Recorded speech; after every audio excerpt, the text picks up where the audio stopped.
का स्वागत है बिहार स्पेशल के बैच में। मैं शाजिया यहाँ पर आज जो है, कल जो मैंने आप लोगों को एक इंट्रोडक्टरी क्लास पढ़ाई थी बिहार स्पेशल के रिगार्डिंग, आज का जो हमारा टॉपिक है, यानी आज से हम बिहार स्पेशल में स्पेशली हम टॉपिक कौन सा कवर यहाँ पे करेंगे, हिस्ट्री। हिस्ट्री यानी बिहार का इतिहास हम पढ़ने वाले हैं। यहाँ पर बिहार का इतिहास, यहां पर हम बिहार का इतिहास पढ़ने वाले हैं। ओके, हाँ जी, नमस्ते नमस्ते। यस, अब आ जाएं लाइव। मैं लाइव हूं, आ जाएं आप सभी। Rahul, okay,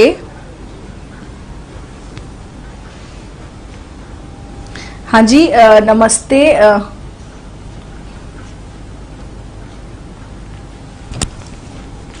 good evening Manish. Yes Manish, good evening. सभी को गुड इवनिंग, गुड आफ्टरनून, आप सब आ जाएं। और जैसा कि कल मैंने स्टूडेंट आप सभी से डिस्कस कर लिया था कल की क्लास में कि हमारा इंट्रोडक्टरी जो है, एक सामान्य परिचय बिहार के रिगार्डिंग जो था वो मैंने पढ़ा दिया है आप सबको। हाँ जी सूरज, नमस्कार।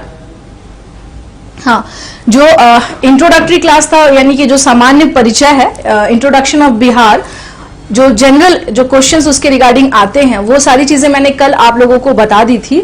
आज से जो है हमारा टॉपिक क्या होगा, यहाँ से स्टार्ट होगा। और टॉपिक क्या होगा हमारा यहाँ पर, बिहार का इतिहास, और स्पेशली जो इसका सेक्शन है दैट इज एंशिएंट हिस्ट्री, यानी यहाँ पर हम बात करेंगे प्राचीन बिहार का इतिहास। प्राचीन बिहार का इतिहास, प्राचीन बिहार का इतिहास, ठीक है।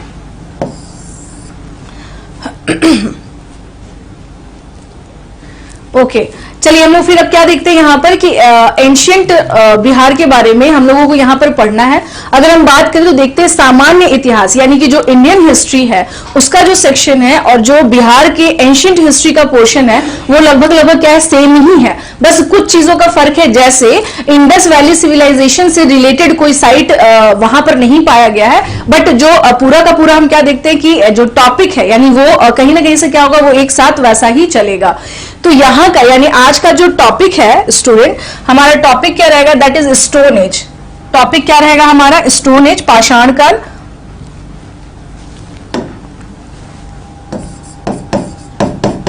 इसके रिगार्डिंग कुछ साइट्स पूछ लेते हैं ये लोग। पाषाण काल, स्टोन एज, ठीक है। स्टोन एज के बारे में हम लोग बात करेंगे। हाँ, स्टोन एज के बारे में हम लोग क्या करेंगे, यहाँ पर बात करेंगे। कुछ चीजें यहाँ पर हम लोग समझ ले कि जैसे इतिहास में अगर हम लोग बात करें तो 3 काल हम लोग को देखने में मिलता है। 3 काल इन द सेंस कि एक जो है हिस्ट्री में हम क्या देखते हैं, 3 फेजेस है। 3 फेजेस में क्या है, एक है हमारा प्रागैतिहासिक काल। प्रागैतिहासिक काल। जो दूसरा फेज है वो कहलाता है आदि ऐतिहासिक काल।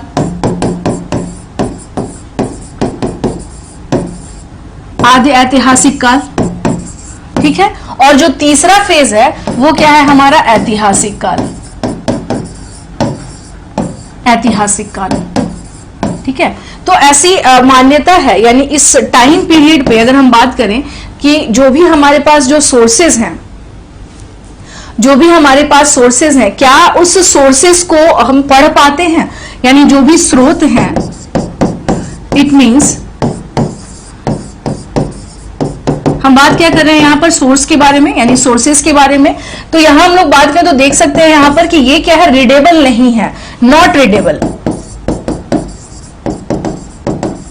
नॉट रीडेबल, ठीक है। और यहां पर इसके बारे में, यानी प्रागैतिहासिक काल के बारे में अगर हम लोग बात करें तो प्रागैतिहासिक हो गया या आदि ऐतिहासिक हो गया, तो ये माना जाता है कि ये हमारा कब से कब तक है, 25 लाख से लेकर के 10,000 तक भी अगर हम लोग आते हैं तो ये क्या है, उसमें आता है, ठीक है।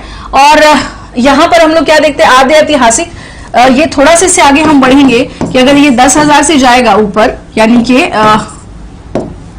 ये 10,000 से लेकर के लगभग कहां तक हम देखते हैं कि ये 1000 ईस्वी तक जाएगा ये, ठीक है। और ऐतिहासिक की बात हम देखते हैं तो ये क्या है, ये इसकी शुरुआत मानी जाती है कि 1000 से लेकर के जो उसके बाद है, यानी कि एक तरह से 600 ईसा पूर्व से समझिए कि इसकी पूरी शुरुआत होती है। यानी हमारे पास जो भी लिखित सोर्स हैं उसे पढ़ा जा सका था, या पढ़ा, जब पढ़ने के लिए हम लायक हो गए या रीडेबल जब हो गया यहाँ पर चीजें, तो उसको कहा जाता है लिखित, यानी जो सोर्सेज हैं उसे हम पढ़ने में सक्षम है, पढ़ने में सक्षम है, सक्षम इन द सेंस कि रीडेबल है, रीडेबल है, ठीक है। तो यहां पर हमें देखना क्या है कि बात कर रहे हैं हम लोग की स्टोन एज के बारे में। तो स्टोन एज को अगर हम लोग बच्चे रखें तो यह कहां पर जाएगा स्टोन एज, तो ये जाएगा हमारा यहां पर प्रागैतिहासिक, ये जाता है स्टोन एज, क्योंकि इसके 3 फेजेस हैं, जैसा कि मैंने कल ही बताया था आप लोगों को। ये 3 फेजेस में हम क्या देखते हैं, जैसे पैलियोलिथिक हो गया, मेसोलिथिक हो गया और आपका नियोलिथिक हो गया। तो यानी कि ये है कि कुछ पढ़े जा सकते हैं जब तक हम हमारे पास सोर्सेस तो हैं। यहां पर ये है कि हमारे पास कोई ऐसा लिखित सोर्स नहीं है। अगर हम यहां पर बात करें तो we don't have any kind of written source in this phase, यहां पर नहीं है। यहां की बात करें अगर प्रोटो हिस्ट्री है, ये प्री हिस्ट्री हो गया, प्रोटो हिस्ट्री हो गया, हिस्टोरिक एज हो गया। तो यहां अगर प्रोटो हिस्ट्री की बात करें कि we have sources but that is not readable, ये रीडेबल नहीं है, स्टिल अभी तक इसे पढ़ा नहीं जा सका है। तो इसमें अगर हम लोग देखें तो इंडस वैली सिविलाइजेशन से संबंधित जो भी साक्ष्य हैं या जो भी एविडेंसेस है वो किसमें काउंट होते हैं, वो इसमें काउंट होते हैं। उसके बाद हम देखते हैं क्या कि जब ऋग्वैदिक काल आता है तो ऑलरेडी जो भी स्क्रिप्चर्स जो हमें दिखाई देते हैं उसे हम पढ़ने में एबल हो जाते हैं, सक्षम हो जाते हैं। इट मींस कि यहां से क्या हो जाता है हमारी शुरुआत, यानी जो भी सोर्सेज हैं वो क्या है, रीडेबल हैं, हम पढ़ सकते हैं और उस काल के बारे में हमें अंदाजा लग सकता है। हाँ, एक्सकेवेशन सोर्सेज के अकॉर्डिंग टू हम लोग इस पे बात क्या कर रहे हैं कि एक्सकेवेशन सोर्सेज के हिसाब से हम लोग क्या करते हैं, इसे देखते हैं। अब नेक्स्ट हम लोग इसमें आते हैं यहां पर। अब चूंकि हम लोग बात क्या कर रहे हैं, हम बात कर रहे हैं यहां पर स्टोन एज के बारे में, पाषाण काल के बारे में बात कर रहे हैं, ठीक है। पाषाण काल के बारे में अगर बात करें तो क्वेश्चंस आपके कुछ बनते हैं जो बिहार के, कि कौन कौन से साइट्स हैं, ठीक है। तो अब यहां पर देखिए थोड़ा सा क्या ध्यान रखना है कि जो फर्स्ट फेज है that is known as palaeolithic age, it means पूरा पाषाण काल, पूरा पाषाण काल। सेकेंड फेज में अगर हम लोग आए स्टूडेंट तो वो क्या है हमारा मध्य पाषाण, मध्य पाषाण काल। It means this period is known as mesolithic period. ये कौन सा पीरियड है, मेसोलिथिक पीरियड। लास्ट में हम इसमें आते हैं, जो लास्ट है दैट इज नव पाषाण काल। वो क्या है हमारा नव पाषाण काल, it means neolithic, neolithic as.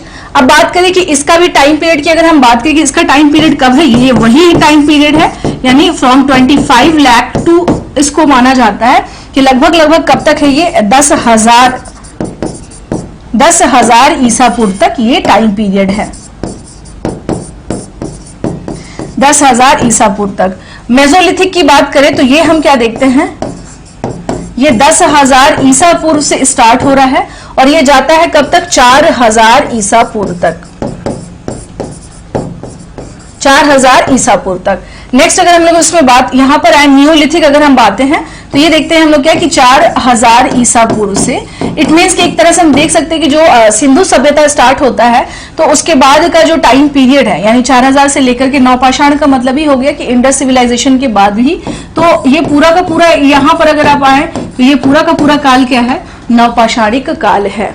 हाँ, ये पूरा का पूरा क्या है, नवपाषाणिक काल है। ये बताने का पर्पस मुझे यही था कि इसके बारे में एक समझ आपकी बनी रहे कि हम स्टोन एज को 3 फेजेस में डिवाइड करते हैं। The first one is divided, जो फर्स्ट वन है that is known as palaeolithic. In palaeolithic हम देखते हैं कि इसका जो टाइम पीरियड है of this age is from 25 lakh to 10,000 और सब आप कहीं पे देखेंगे कि 11,000 के आसपास भी है।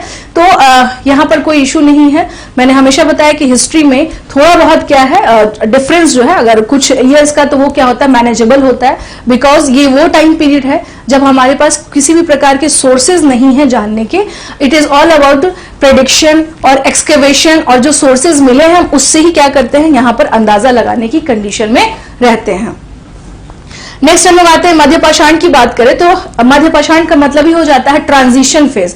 Basically this phase is known as transition phase. Transition phase किस प्रकार से, because in this phase we are only, हम लोग कह सकते हैं कि हम लोग किस पर बेस्ड थे, we are based on hunting. हम लोग बेसिकली बेस्ड किस पर थे, हंटिंग पे।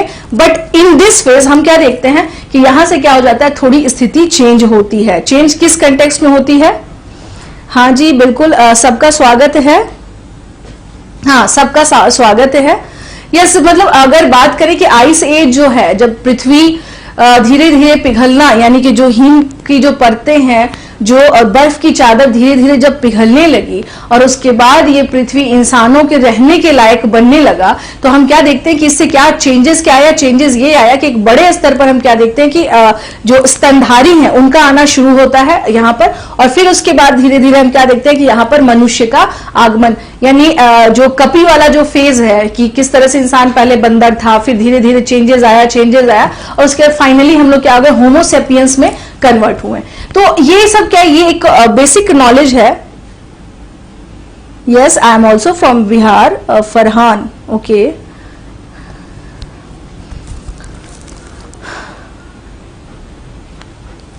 हाँ, सिर्फ इन्वायरमेंटल चेंज नहीं है Amit, not only in context of environmental change. Mesolithic का मतलब ही होता है the nature of tools were also change. It means कि in Paleolithic the tools were very heavy, वो काफी हेवी थे, but in Mesolithic the tools became lighter, वो थोड़े हल्के हो गए, और उसके बाद उसमें क्या हो गया, थोड़ा सा क्या हो गया, हाँ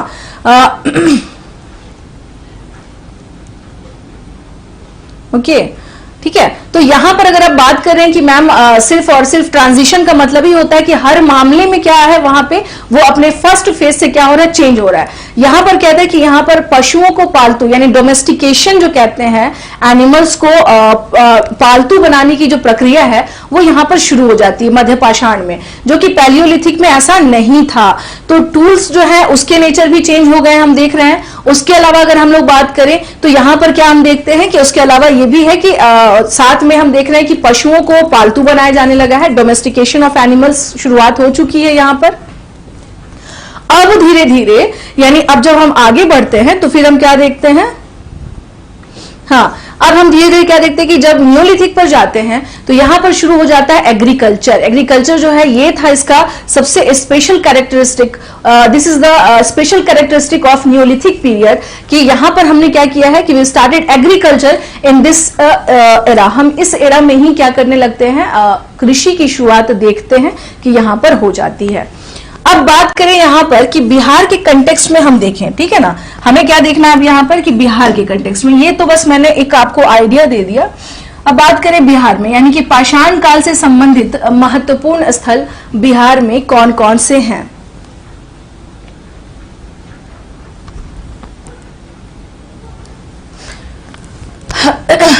चलिए हम लोग इसमें आते हैं। बिहार में पाषाण काल से संबंधित स्थल, जैसे फॉर एग्जाम्पल ये रहा हमारा बिहार, ठीक है। तो यहां पर क्या है कि पूछा जाएगा कि बिहार में पाषाण काल से संबंधित स्थल, बिहार में पाषाण काल से संबंधित महत्वपूर्ण स्थल, पाषाण काल से संबंधित महत्वपूर्ण स्थल।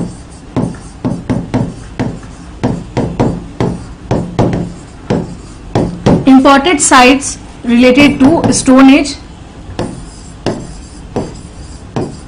important sites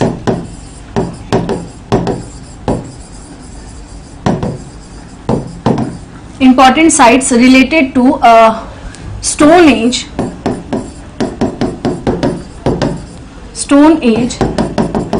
in Bihar. हम यहाँ क्या बात कर रहे हैं कि बिहार में कौन कौन सा है, इंपॉर्टेंट साइट्स है। इसके रिगार्डिंग अगर आप बात करें कि हम लोग पाषाण युग से कहां से क्वेश्चंस आते हैं, हम लोग देखते हैं कि इसमें स्पेशली बिहार के कंटेक्स्ट में अगर देखा जाए, हाँ, तो अब देखा जाए कि इसमें कि पूर्व पाषाण कालीन स्थल कौन सा है, जैसे पाषाण कालीन स्थल, यानी पैलियोलिथिक का ही क्या है, ये लोअर फेज है, पूर्व पाषाण कालिक स्थल। अब कौन कौन से साइट है इसमें, अगर हम लोग बात करें, कभी क्वेश्चन आ जाए इसमें, क्योंकि आ चुका है वैसे भी कि कौन कौन सा है। हाँ, अभी यानी इसमें बिहार के कंटेक्स्ट में बात करें तो हम क्या देखते हैं, यहां पर ये रहा हमारा, मान लीजिए ये रहा गया, ठीक है, और ये रहा हमारा मुंगेर। तो इन दो स्थलों से, यानी कि बिहार के गया और मुंगेर से पूर्व पाषाण कालीन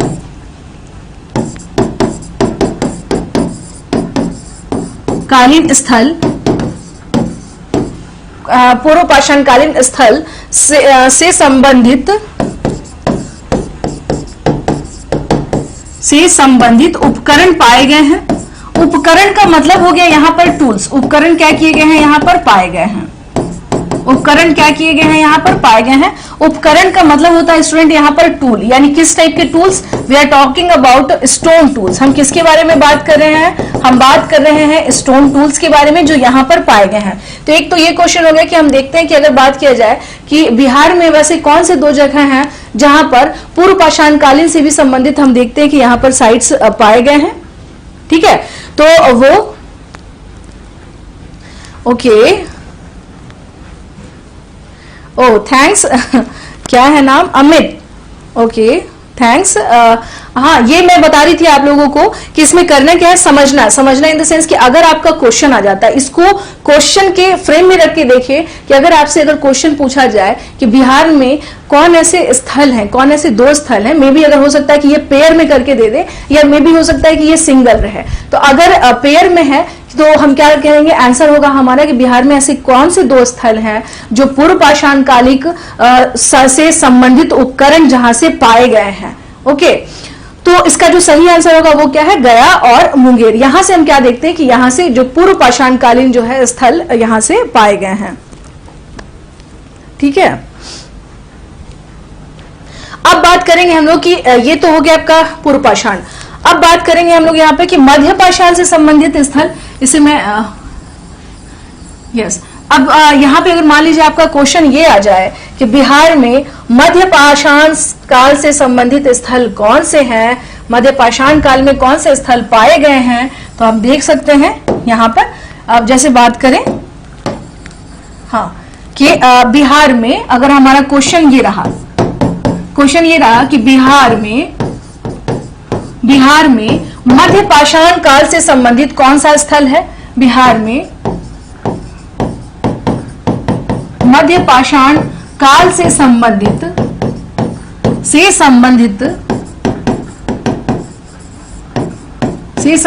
कौन सा स्थल है,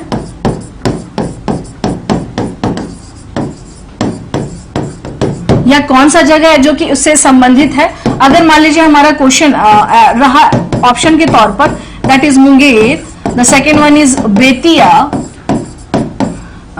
थर्ड हमारा हो जाएगा मोतिहारी, और फोर्थ हो जाएगा हमारा मधुबनी। अब आ जाइए, क्वेश्चन ये हमारा ये है कि which of these are mesolithic, यानी इन दिस क्वेश्चन हमारा ये होगा कि in these of the followings where we found the tools related to the mesolithic era. इनमें से कहां पर हमने मेसोलिथिक काल से संबंधित उपकरण पाए गए हैं, वो कौन सा स्थान है, that is Munger, is it Bettiah, Motihari और मधुबनी। चलिए आंसर दीजिए आप लोग। हाँ जी, आप इसका आंसर दें। आंसर क्या होना चाहिए इसका मध्य पाषाण काल से संबंधित कौन सा स्थल होना चाहिए, कौन सा स्थल लग रहा है आप लोगों को। देखिए यहां पर जब मैंने पूर्व पाषाण काल से संबंधित बता दिया है तो आप लोग इसका आंसर आराम से दे सकते हैं। कोशिश करिए, यस कोशिश करें इसका आंसर आप लोग, क्योंकि क्या है कि यहीं से बिहार में स्टोन एज से रिलेटेड यही क्वेश्चंस आते हैं और ये साइट्स के बारे में पूछते हैं। ओके, अमित ने जवाब दिया है, ओके जी, अमित जी ने जवाब दिया है मुंगेर। हाँ जी, बाकी जो है वो सब भी आंसर दें फटाफट। It's B, Bettiah. उत्कर्ष, आप बेतिया बता रहे हैं। अभिषेक बता रहे हैं मुंगेर, ओके। मनीष बोल रहे हैं मुंगेर है, ठीक है, ठीक है। हाँ बिल्कुल, इससे ही आप क्या कर सकते हैं, प्रेडिक्ट कर सकते हैं, क्योंकि मैंने आपको अभी बताया कि पूर्व पाषाण काल से संबंधित जो साइट है उनमें से गया और मुंगेर क्या है वो उससे रिलेटेड है। तो आप यहीं पर तुरंत क्या करें, आपके माइंड में क्लिक करना चाहिए था कि अगर वहां पूर्व पाषाण से है तो माइट पॉसिबल कि इन चारों ऑप्शन में मुंगेर की संभावना बढ़ जाती है। कई बार होता क्या है कि हम चीजों को नहीं पढ़े रखते हैं या स्किप हो जाता है माइंड से, बट हमें करना क्या है कि जो हमारे सबकॉन्शियस माइंड में पहले से चीजें हैं जो हमने पढ़ी है उस बेस पर तो हम सही आंसर तक पहुंच सकते हैं ना। सो हम क्या कर सकते हैं, हम ट्राई कर सकते हैं इसके लिए। तो so the correct answer is Munger, okay. इसका जो करेक्ट आंसर है मध्य पाषाणिक, अब समझ लीजिएगा। और ये बिहार में क्या है, ये मध्य पाषाणिक स्थल है हमारा, कौन सा, मुंगेर। और यहाँ पर हम क्या देखते हैं, क्या यहाँ पर पाए गए हैं मुंगेर में, ये पत्थर के हथियार। यहाँ पे मुंगेर में क्या पाए गए हैं, यहाँ पर मुंगेर में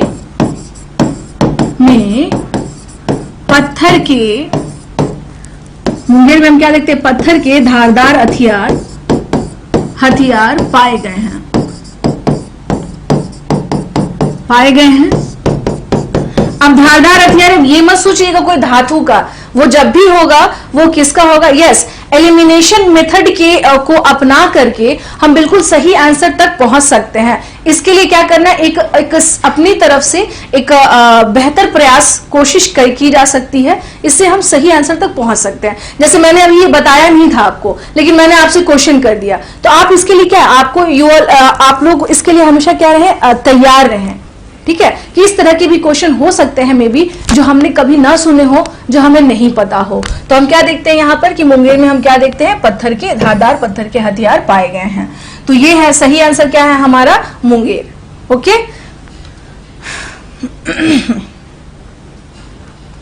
तो सही आंसर क्या है हमारा, मुंगेर है। अब हम लोग देख लीजिए, नेक्स्ट आ जाते हैं यहाँ पर कि अब बात करेंगे, क्वेश्चन हमारा ये रहेगा यहाँ पर कि नवपाषाण, ये तो था मध्य पाषाण से संबंधित। अब बात करेंगे कि बिहार में नवपाषाण काल से संबंधित जो स्थल है वो कौन कौन से हैं और वो कहाँ कहाँ पाए गए हैं। क्वेश्चन इसी सब के रिगार्डिंग आता है। स्टोन एज में कोई बहुत ज्यादा नहीं क्वेश्चन रहता है, एक आंख ही क्वेश्चन अगर होगा बहुत से बहुत, तो उसमें आपको सबसे पहले तो आपकी समझ अगर बनी हुई है तो कोई समस्या नहीं है, ठीक है। देखिए यहाँ पर मैं मैप के थ्रू इसलिए बता दे रही हूँ ताकि आप लोगों को इससे क्या रहेगा, ध्यान रहेगा। देखिए ये रहा वैशाली, यहाँ पर क्या है, बिहार का वैशाली, ये रहा वैशाली, और यहाँ पर रहा सारण, इस जगह का क्या नाम है, सारण, ठीक है। तो हम क्या देखते हैं यहाँ पर कि दो साइट्स हैं जो स्पेशल, यानी कि जो स्पेशल क्या है, सारण में जो जगह है इसका नाम है चिरांद। सारण में जो जगह है इसका क्या नाम है बच्चे, इसका नाम है चिरांद, ठीक है। और वैशाली में जो नवपाषाणिक स्थल पाया गया है इसका नाम है चेचर, इसका क्या नाम है, तो यहां पर हम लिख सकते हैं कि बिहार में नवपाषाणिक स्थल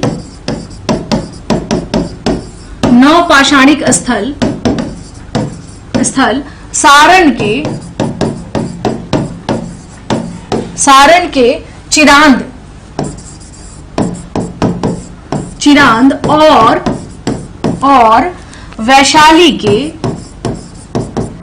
और वैशाली के चेचर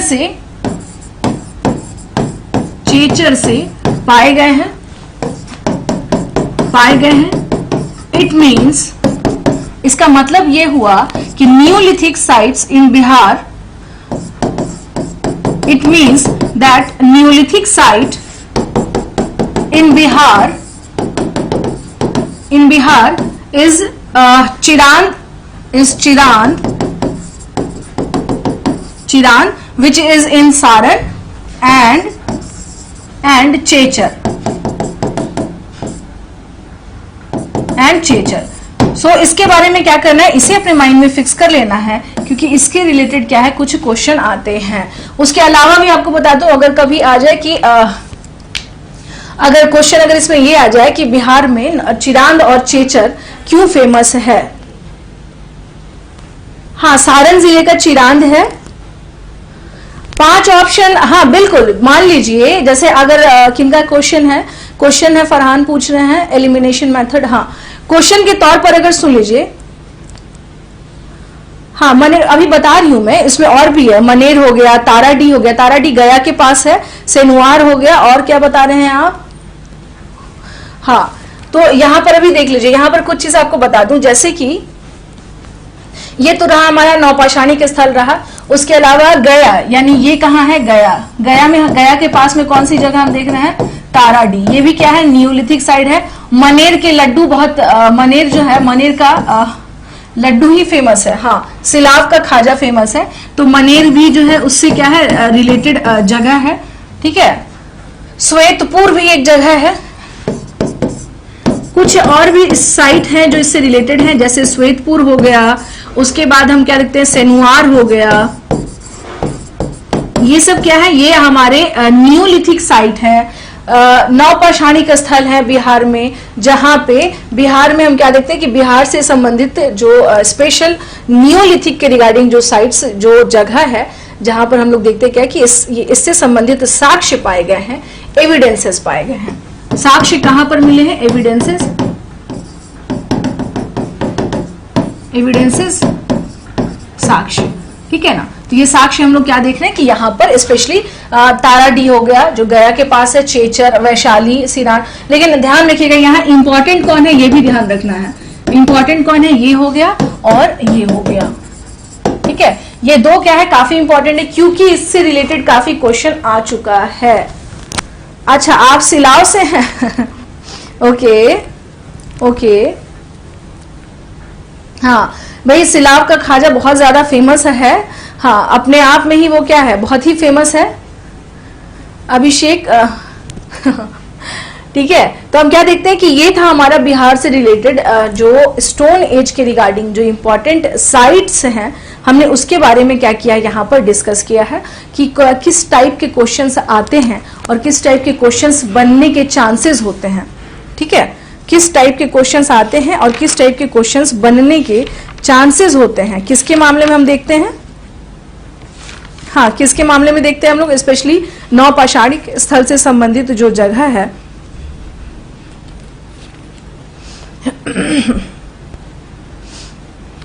एक जगह और इसमें मिस कर रहा है, इसका नाम है घोड़ा करोड़ा, जो कि राजगीर में है। ये रहा घोड़ा करोड़ा। घोड़ा करोड़ा ये कहां पर है? ये है राजगीर में। राजगीर में जब बग्घी पर यानी घोड़े से बैठ के अगर आप कभी जाएंगे तो उस जगह को ही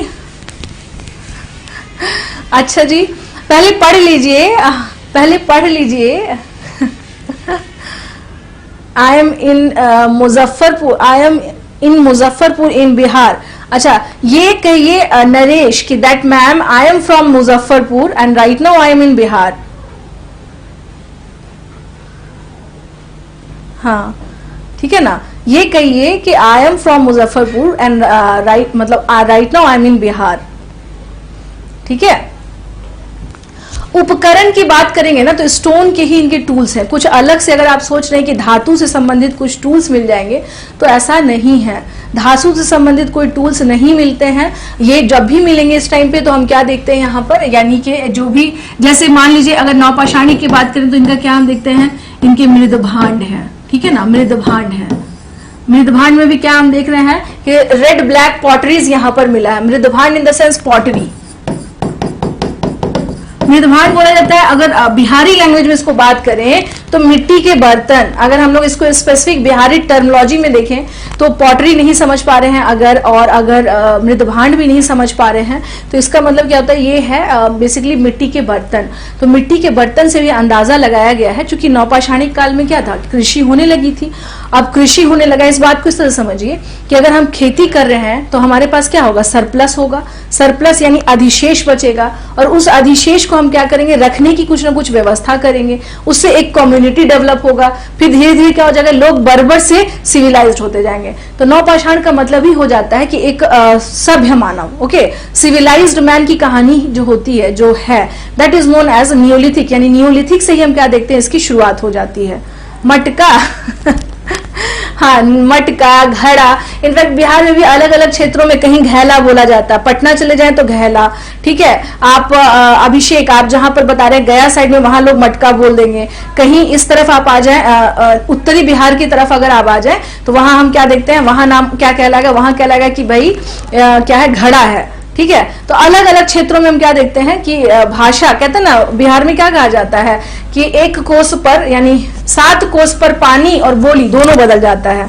ये सिर्फ बिहार में नहीं है, ये पूरा का पूरा भारत की कहानी है। 7 कोस पर, यानी कि 7 किलोमीटर के बाद बोली और भाषा, दोनों की दोनों भाषा और खान पान सब चेंज हो जाता है।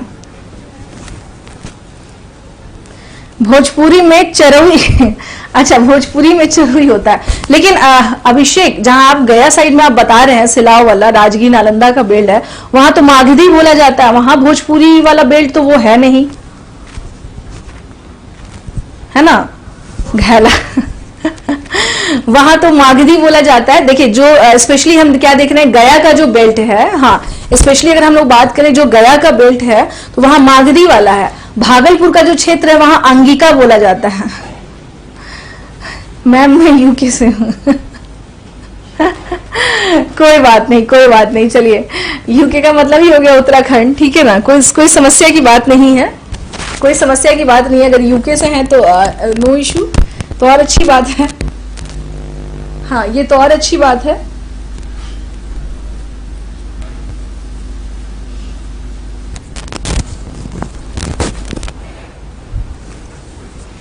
ठीक है, ओके, चलिए अब आगे हम लोग देखते हैं इसमें, यानी ये क्या था, ये हमारा था स्टोन एज से रिलेटेड कुछ जो साइट्स है। बाकी देखिए, इससे ना संबंधित कुछ प्रश्नों को अगर आप लगाएंगे तो और भी ज्यादा चीजें क्या होंगी हमारा अरे भैया, मैं पश्चिम चंपारण से हूँ। मैम आप कहाँ से हैं? बिहार से, वेस्ट चंपारण। कल मैं पढ़ा रही थी ना, क्षेत्रफल के हिसाब से सबसे बड़ा जो जिला है, या जो जिला है वो कौन सा है, वो पश्चिम चंपारण है, ठीक है ना, बस ये ध्यान रखिएगा। अब ठीक है चलिए अब आगे बढ़ते हैं हम लोग इसमें। ये था हमारा स्टोन एज से रिलेटेड कुछ बातें जिसके बारे में हमने बताया है। साक्ष्य के तौर पर सुन लीजिए, यहाँ पर जो पॉटरी मैंने बताया तो वो किस कलर का है, वो है रेड ब्लैक पॉटरी, ठीक है ना। रेड ब्लैक पॉटरी जो है इस टाइम पे यूज होता था।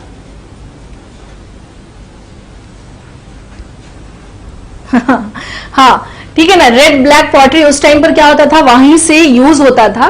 तो इसे हम लोग देखते हैं, तो ये बेसिकली जो हमने आपको बताया है ये है क्या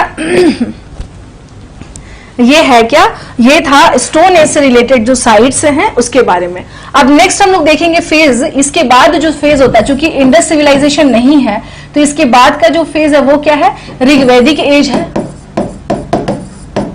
ऋग्वैदिक एज है, ठीक है, ऋग्वैदिक एज है। तो ऋग्वैदिक एज में अगर हम बात करें तो 1500 से लेकर के 1500 ईसा पूर्व से लेकर के 1000 ईसा पूर्व तक में हमें यहाँ पर कोई एविडेंसेस नहीं दिख रहे हैं, यानी स्पेशल इसमें। लेकिन हाँ, बिहार में अगर हम बात करें तो लेटर वैदिक पीरियड जब शुरू हो रहा है, लेटर वैदिक का मतलब हो गया उत्तर वैदिक काल।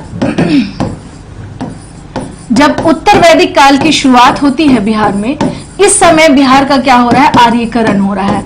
इट मीन्स कि आर्य जो है, आर्यकरण का मतलब होता है कि जो आर्यंस यानी Aryans, it means Aryans arrived in Bihar. इसका मतलब ये हुआ कि इस काल में हम क्या देखते हैं, लेटर वैदिक का जो फेज है अगर हम लोग बात करें तो ये कहां से कहां तक है, 1000 ईसा पूर्व से लेकर के 600 ईसा पूर्व तक का जो टाइम पीरियड है दैट इज उत्तर वैदिक काल। इट मीन्स अच्छा ठीक है कोई बात नहीं। अच्छा सुनिए, अड़ोस के हैं पड़ोस के हैं उससे कोई फर्क नहीं पड़ता, अभी फिलहाल पढ़ लीजिए, ठीक है। इसका कोई बहुत मैटर नहीं करता है कि मैम हम बहुत अच्छी बात है कि आप लोग बिहार के ही हैं सभी लोग, लेकिन समस्या ये नहीं, समस्या ये कि जो मैं पढ़ा रही हूँ शांति से पढ़ लीजिए आप सब, और वो चीजें समझ में आनी चाहिए, ठीक है ना। नहीं तो हमारे यहाँ क्या कहते हैं, बिहार में कहते हैं कि बड़ा देखिए ना, देखिए बड़ी जान पहचान बना रहे हैं, तो वो काम नहीं करना, पहले पढ़ाई करिए, पहले पढ़ लीजिए, और आपको लगना चाहिए कि हम जो पढ़ा रहे हैं वो सही है या नहीं है, उससे आप कितना। मैं भी बिहार आना चाहता हूँ बट मम्मी मना कर दी। कोई बात नहीं, चलिए आप लोगों के ना अलग अलग कहानियां हैं, ठीक है।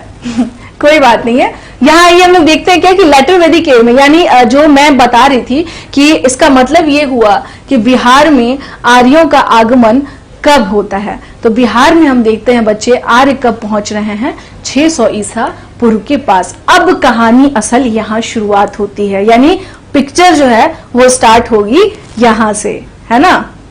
हाँ देखिए प्रिया ने बिल्कुल सही कहा कि यस मैम, यानी अब क्या है, यानी बिहार में हम लोग क्या बात कर रहे हैं कि उत्तर वैदिक काल में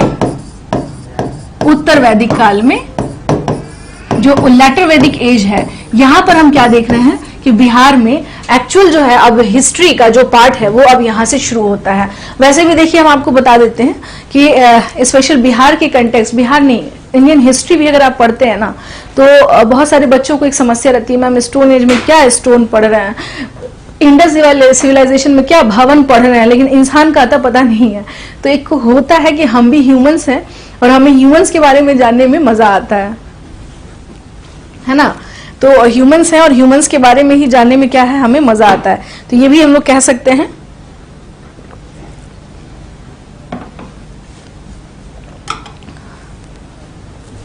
बस ये ध्यान रखना है कि एक्चुअल जो हिस्ट्री है यानी बिहार में वो कहां से शुरू हो रही है, वो शुरू हो रही है यहां से, ठीक है। अब इसमें हम लोग आएंगे कुछ इसमें कि ये चीजें यहां पर मैंने आपको बता दिया है। अब हम देखेंगे कि क्या स्टोरी चली मगध में, ठीक है। अब यहां रहा, ये रहा हमारा, ये उस टाइम पे जो भारत था वो इस तरह से था, जो कि इस तरह जिसकी सीमाएं निर्धारित नहीं थी। ये हो गया हमारा मगध, ये क्या है हमारा मगध। अब बात करेंगे कि मगध के बारे में हमें कहां पे सबसे पहली जानकारी मिलती है कि मगध था, एक मगध साम्राज्य था 6ठी शताब्दी ईसा पूर्व में। देखिए चूंकि मैंने क्या बताया कि इस एज में बिहार से संबंधित में बहुत सारे हमें जानकारी मिलना शुरू हो जाता है।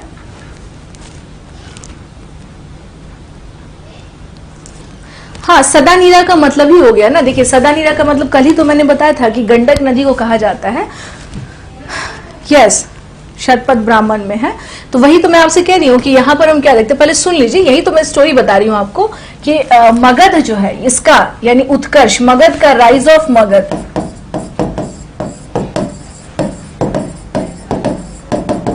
राइज ऑफ मगध, और इसके बारे में जो सोर्सेज हैं, यानी कि हमारे पास कौन सा सोर्स है जिससे इसके बारे में जानकारी मिलता है।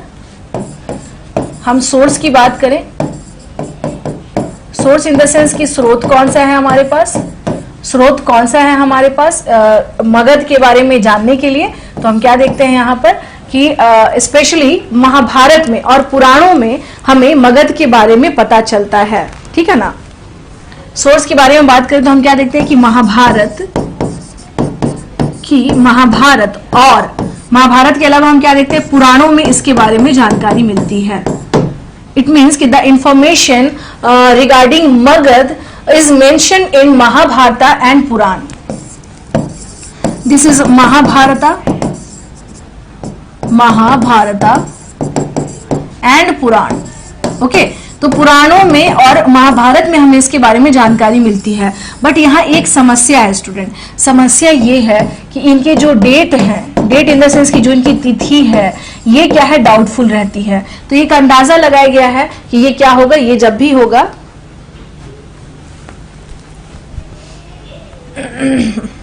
ठीक है।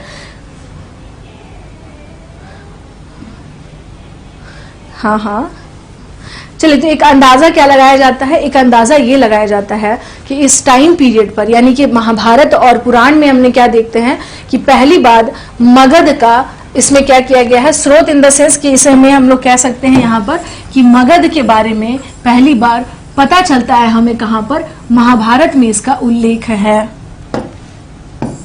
यानी कि महाभारत में, यानी इन पहली बार इनमें मगध के बारे में उल्लेख किया गया है।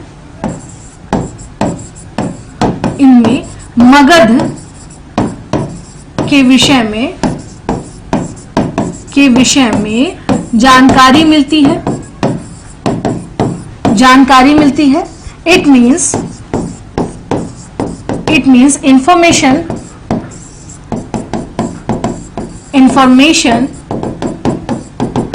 related to Magad,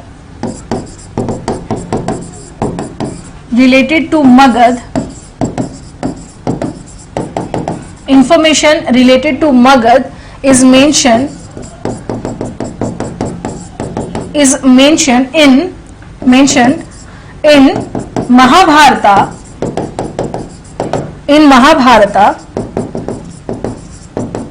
and Puranas।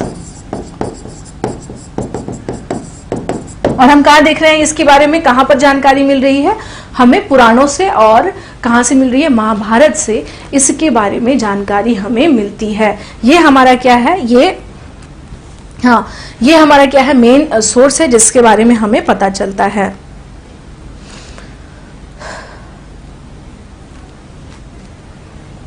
ठीक है,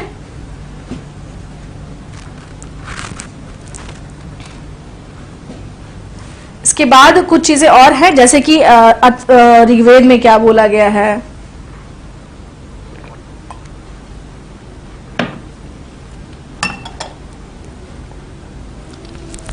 ठीक है, चूंकि हम देखते क्या है कि 4 वेद हैं, क्या 4 वेद हैं। अब 4 वेदों में हम क्या देखते हैं, यानी बिहार के कंटेक्स्ट में अलग अलग क्या जानकारी मिलती है, बिहार से संबंधित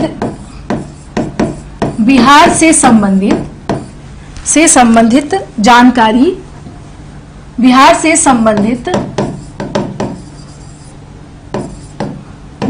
संबंधित जानकारी, यानी कि कहां से हमें इसके बारे में इंफॉर्मेशन मिल रहा है, हम उसकी बात कर रहे हैं। कहां से हमें इंफॉर्मेशन मिल रहा है, जानकारी इन द सेंस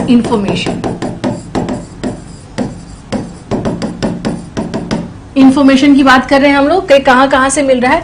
तो सबसे पहले हम क्या देखते हैं कि अथर्ववेद में, यहां पे नोट डाउन करते चलिएगा कि अथर्ववेद में, देखिए 4 वेद है अथर्ववेद में हम क्या देख रहे हैं यहां पर कि अथर्ववेद में बिहार को क्या कहा गया है, व्रात्य प्रदेश बोला गया है। अथर्ववेद में क्या कहा गया है, मगध को व्रात्य देश। अथर्ववेद में मगधवासियों को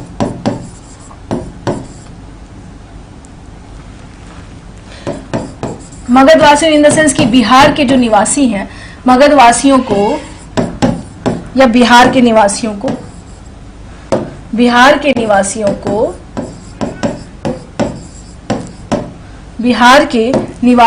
क्या कहा गया है,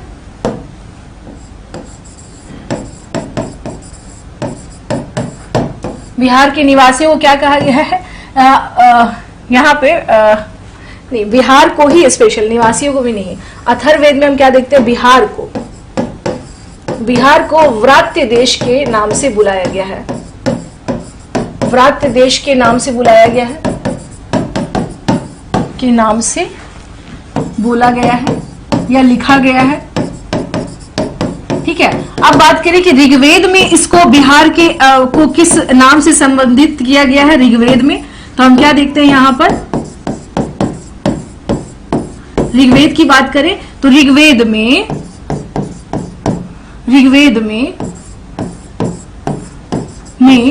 बिहार को कीकर प्रदेश में, बिहार को कीकर प्रदेश, कई जगह कीकर है स्टूडेंट, कई जगह कीकट, दोनों हो सकता है, तो आप उसके लिए क्या करें, तैयार रहें। तो ऋग्वेद में हम क्या देखते हैं, बिहार को कीकर या कीकट प्रदेश कहा गया। कीकट का मतलब ही होता है बर्बर कहा गया है। ठीक है, अब जैसे व्रात्य है तो व्रात्य ये बेसिकली प्राकृत शब्द है। ठीक है, प्राकृत शब्द है। यहां पर ध्यान दीजिएगा हाँ, ऋग्वेद में कई जगह कीकर आपको मिलेगा और कुछ जगहों पे हो सकता है कीकट भी दिखेगा, ठीक है ना। तो अगर दिखे तो इसके लिए नो वरी, इसके लिए परेशान नहीं होना है। कीकर और कीकट, ठीक है, तो इसका दोनों का मतलब जो है वो होता है जंगली या बर्बर। दोनों का मतलब क्या होता है, जंगली या बर्बर। तो बिहार को ऋग्वेद में क्या कहा गया है, कीकर प्रदेश के तौर पर संबोधित किया गया है, प्रदेश कहा गया है या संबोधित किया गया है। तो ये चीज, ये रहा कीकर प्रदेश, कीकर प्रदेश के तौर पर इसे क्या किया गया है, बताया गया है। बर्बर मीन्स होता है जंगली, जंगली। अब देखिए मगध की अगर हम लोग बात करें, जैसा आप जानते हैं, मान लीजिए कि ये हो गया पूरा मगध, ये पूरा आपका बिहार हुआ, ठीक है, ये रहा हमारा बिहार, बिहार। और जिस टाइम की बात मैं कर रही हूं उस टाइम पे क्या था, ये जंगलों का प्रदेश था। क्या था, यहाँ बहुत सारे जंगल थे। छठी शताब्दी ईसा पूर्व में एक और चेंजेस जो मैंने आपको बताया था कि उस टाइम पर क्या होता है, लोहे की खोज हो जाती है। और लोहे की खोज होने से क्या हम देखते हैं कि एक सबसे बड़ा चेंज ये आता है कि एग्रीकल्चर बड़े पैमाने पर शुरू हो जाता है, यानी कि खेती की शुरुआत हो जाती है। और उससे ही हम क्या देखते हैं कि इन जंगलों को साफ किया गया, फिर धीरे धीरे हम क्या देखते हैं कि ये जगह रहने लायक बना, और फिर बाद में यहाँ पर मगध एक एम्पायर जो है वो क्या होता है, इमर्ज्ड होता है। ठीक है नरेश, इज इट क्लियर? समझ गए? बर्बर का मतलब ही होता है कि जंगली लोग जो जंगल में निवास करते हो। इसलिए आप देखिएगा कि जो भी टेक्स्ट बुक, जो पुराने जो हमारे पास सोर्सेज हैं जिनमें बिहार को संबोधित किया गया है, इन सभी में ये कहा गया, इनफैक्ट गया को तो ये कहा गया कि गया में असुरों का राज था। ठीक है, तो यानी जंगल से संबंधित जो लोग हैं,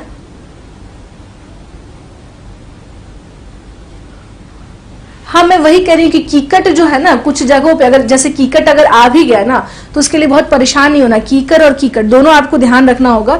कुछ जगहों पे ये बिहार के कंटेक्स्ट में ही क्या हुआ है, इस्तेमाल हुआ है। अब जैसे कहा जाए कि वायु पुराण में गया को क्या कहा गया है, यहां जाइए, वायु पुराण में गया को क्या कहा गया है, वायु पुराण में गया को असुरों का क्षेत्र कहा गया, यानी असुरों का, यहाँ पे क्या कहा गया कि ये असुरों का राज था। यहाँ पे गया को असुरों का राज कहा गया है, यहाँ पर असुरों का राज कहा गया है।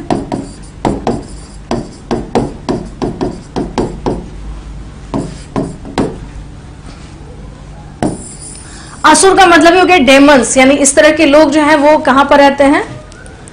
बर्बर मीन्स हिंसक, नहीं सिर्फ हिंसक नहीं, बर्बर का मतलब होता है कि वो जिन्हें कुछ भी समझ नहीं है। मतलब जैसे मैं आपको बताऊं, अरबियन कंट्रीज में अगर कभी आपने कभी इतिहास पढ़ा हो तो जो अरब का जो वर्ल्ड था, तो उस टाइम पर जब नया नया अरब देश जब डेवलप नहीं हुआ था तो वहां पे बद्दू किस्म के लोग रहते थे। तो वहां के वैसे लोग जो बिल्कुल भी समझदार नहीं है, उन्हें पता नहीं है, वो क्या छीन लूट यही सब करते हैं, पढ़े लिखे नहीं हो या उन तक कोई भी चीजों का सभ्य नहीं हो, तो उन्हें बर्बर कहा जाता था। तो इन अरेबियन कंटेक्स्ट ये हिस्टोरिकल एक टर्मिनोलॉजी है जो अलग अलग क्षेत्रों के लिए इस्तेमाल होता है। In English this terminology is known as barbarian. Barbarian का मतलब हुआ बर्बर किस्म के लोग जिन्हें बिल्कुल भी सभ्यता जिनके अंदर नहीं होती है। ठीक है उत्कर्ष, समझ गए आप? यानी that kind of people which don't have any kind of manners, ये हाउ टू डील, हाँ बिल्कुल अनसिविलाइज्ड, जिसके अंदर कोई भी, देखिए सभ्यता जैसे हम लोग पढ़ते हैं ना सिंधु सभ्यता, तो सभ्यता का मतलब क्या होता है? सभ्यता का मतलब ही होता है ना कि हम सभ्य हो गए, हमें रहने का तरीका आ गया, हमें सामने वाले से बात करने का तरीका आ गया, हमें सोसाइटी की समझ हो गई, समाज की समझ हो गई। तो इसे ही कहा जाता है ना कि हम नाउ वी आर सिविलाइज्ड। अभी के टाइम में कहा जाता है ना कि हम एक सभ्य समाज में रह रहे हैं और इस तरह की घटनाएं कैसे घट जाती हैं, लोगों का कैसे तरीका नहीं है। तो इसका मतलब ये है ना कि हम सभी सिविलाइज्ड हैं, सभ्य हैं। तब तो इसका मतलब ये होता है कि सभी, मतलब हमें सारे तौर तरीका मालूम है कि कैसे चीजों को डील करना है। बट हम बात करें उस टाइम की, तो वहां पर क्या था कि लोग बिल्कुल भी अवगत नहीं थे किस तरीके से डील करना है, किस तरह से बात करना है। तो सिविलाइज्ड नहीं होना, इसी को कहा जाता है बर्बर। यानी इट मीन्स कि अनसिविलाइज्ड मीन्स बारबेरियन। ठीक है, तो ये चीज हम क्या देखते हैं कि गया को इसमें क्या कहा गया कि यहां असुरों का राज था।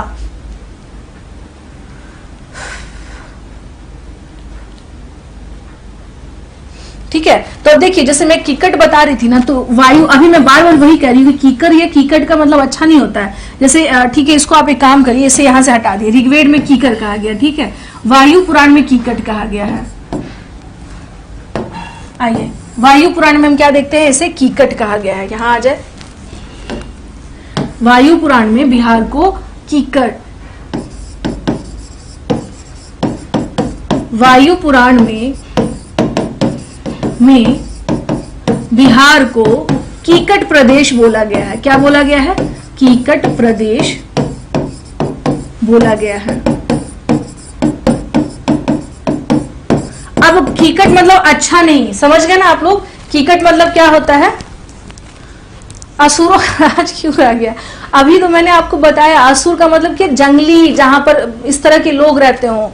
कहते नहीं यार तुम क्या जानवर किस्म के हो, या तुम हमारे अंदर क्या शैतान की आत्मा, इस तरह के लोगों को कहा जाता है ना असुर, डेमंस टाइप, ठीक है, इसलिए इसे बोला गया। तो यहाँ पर देख लीजिएगा, हम क्या देखते हैं कि वायु पुराण में हम क्या देखते हैं कि बिहार को क्या कहा गया है। इसमें स्पेशल जो टर्मिनोलॉजी यूज हुआ है दैट इज कीकट, और कीकट का मतलब होता है अपवित्र देश,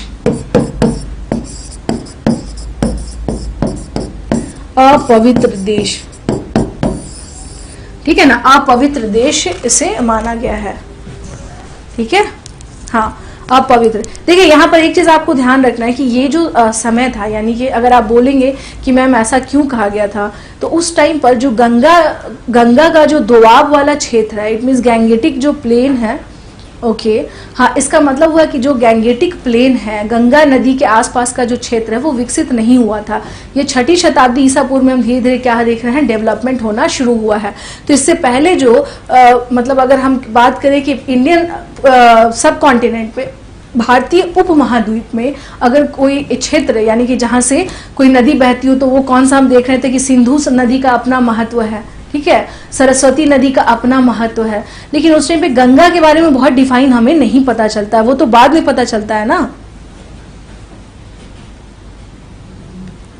चिकफोरी, अच्छा छीन, हाँ ठीक है। तो ये चीजें समझ लेना है कि इस तरह से हम क्या देखते हैं कि अलग अलग चीजें इसमें बताया गया है।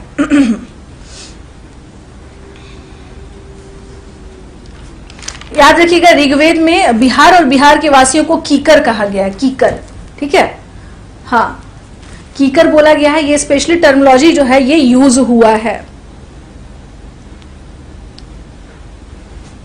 तो इस प्रकार से हम क्या देखते हैं कि अलग अलग टाइम पीरियड में अलग अलग नाम से किसको बुलाया गया है, बिहार को बुलाया गया है।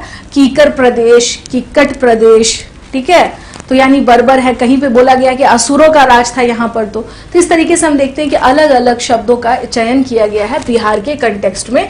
और यहाँ पर मैंने आपको अभी बता ही दिया कि गंगा नदी का महत्व, यानी अभी गंगा नदी बहुत बड़े लेवल पर, चूंकि जंगलों का देश है ना, धीरे धीरे जंगल साफ होने शुरू हुए हैं, धीरे धीरे हम क्या देखते हैं यहाँ सिविलाइजेशन या धीरे धीरे यहाँ पर डेवलपमेंट हो रहा है। अब आते हैं हम लोग यहाँ पर, अब यहाँ पर हम लोग आते हैं, जब हम बात करें कि इसी टाइम यानी कि 6ठी शताब्दी ईसा पूर्व में हम क्या देखते हैं कि क्या होता है यहाँ पर, 6ठी शताब्दी ईसा पूर्व में हम क्या देखते हैं, बिहार की स्थिति अगर देखें, बिहार की स्थिति, ठीक है, 6ठी शताब्दी ईसा पूर्व में अगर हम लोग बात करें तो यहां देख लीजिए, ये अगर हम बात करें तो क्या था इस टाइम पर, राइज ऑफ महाजनपदास, ये रहा यहां पर हमारा मगध। यहां पर हम क्या देखते हैं, महाजनपदों का उदय होता है,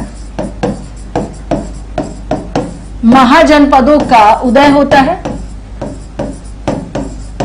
यानी it was the time period of rise of mahajanapadas.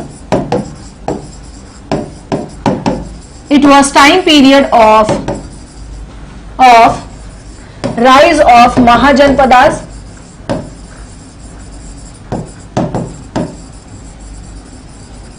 Rise of mahajanapadas. यहां पर हम क्या देख रहे हैं कि राइज ऑफ महाजनपदास का यानी महाजनपदों का उदय हो रहा है। अब इन महाजनपदों में हम देखते हैं क्या कि यहाँ पर यानी स्पेशली बिहार के संदर्भ में हम क्या देख रहे हैं, बिहार में हमें कौन कौन से दिख रहे हैं महाजनपदों में। हाँ जी, नाम बताइए तो फटाफट आप सब। हाँ जी, मुझे ये बताइए आप सब कि बिहार में कौन कौन से महाजनपद थे। 16 महाजनपद। देखिए इसकी जानकारी जो है यहां पर हम बात कर ले कि अंगुत्तर निकाय में 16 महाजनपदों की जानकारी मिलती है। अंगुत्तर निकाय में 16 महाजनपदों की जानकारी मिलती है। 16 महाजनपदों की जानकारी मिलती है,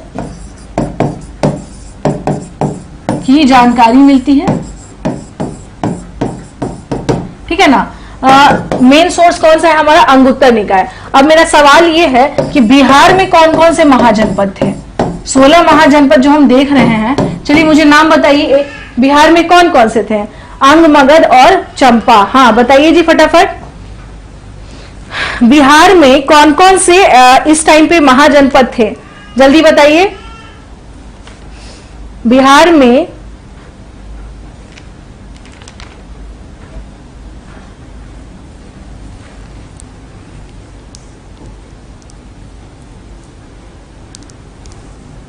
अंग, मगध और वज्जी संघ। ओके ठीक है, चलिए आ जाइए इसमें, जल्दी बताइए कौन कौन सा है। अंग, एक तो अंग हो गया जो भागलपुर के आसपास का क्षेत्र है उसे कवर करता है। एक तो हमारा कौन सा हो गया, अंग हो गया, हाँ अंग हो गया। दूसरा हो गया मगध,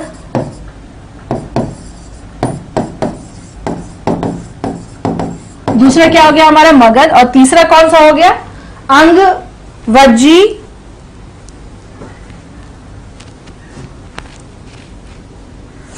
राहुल क्यों परेशान हो रहे हैं, उस एक क्वेश्चन पर इतना फोकस क्यों किया। वायु पुराण तो पहली बात है नहीं, वो वायु पुराण है, ठीक है ना। वायु पुराण नहीं है राहुल, वो वायु नहीं, वायु, VA वायु, ठीक है। अंग, मगध और कौन सा है, वज्जी। हाँ जी बताइए, अंग, मगध और कौन सा है, तीन जो मैंने पूछा, तीसरे वाले में बताइए, नाम बताइए फटाफट, नाम बताएं आप लोग।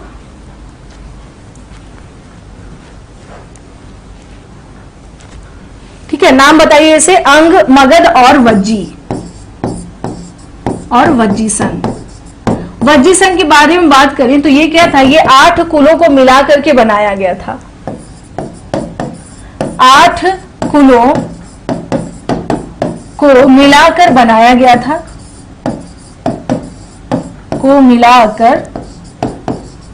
बनाया गया था, ठीक है ना। इसे क्या क्रम देख रहे हैं, हाँ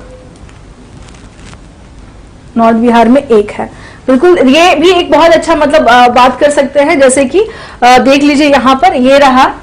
अगर हम लोग आज के टाइम के मगध की बात करें, यानी आज के टाइम के बिहार की बात करें, तो हम लोग क्या देखते हैं, ये रहा, देख लीजिए, ठीक है, ये रहा। और यहाँ पर हम क्या देखते हैं, ये जो भागलपुर वाला जो सेक्शन है, इसे हम लोग यहाँ पर कौन सा देख रहे हैं, यहाँ पर अंग हो गया, यहाँ हो गया वैशाली, जो कि कई सारे इसको मिला करके यानी 8 कुलों को मिला करके बना था। इसे कहा जाता था क्या, वज्जी संघ। याद रखिएगा स्टूडेंट, इसे अष्टकुल भी कहा जाता है। इसे क्या कहा जाता है, इसे अष्टकुल भी कहा जाता है। और यहां पर हमारा क्या है, मगध।